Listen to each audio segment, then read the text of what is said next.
Hello' everyone, নমস্কাৰ। কি খবৰ আপোনালোকৰ? আজি মই আপোনালোকৰ মাজলৈ লৈ আহিছোঁ কাঁচকলৰ বাকলিৰ এটা চাটনি ৰেচিপি। এইটো এটা হেল্ডি ৰেচিপি হয়, আপোনালোকে এবাৰ ট্ৰাই কৰি চাব পাৰে।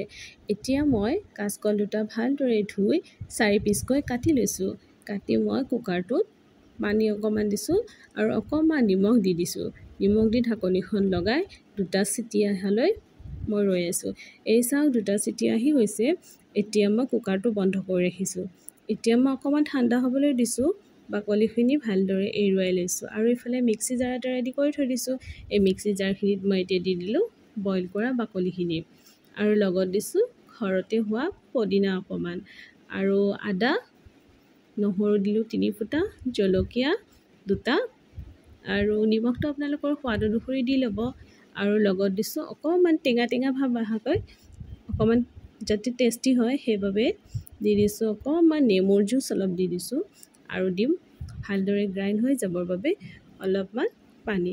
আৰু এতিয়া মই মিক্সি জাৰটো গোটেইখিনি বস্তু ৰেডি কৰি লৈছোঁ। এতিয়া মই তাতে ঢাকনিখন লগাই দি মই এইটো পেষ্ট এটা বনাই লওঁ।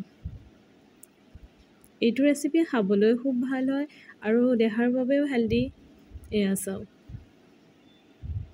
অলৰেডি মোৰ চাটনিটো ৰেডি হৈ গৈছে।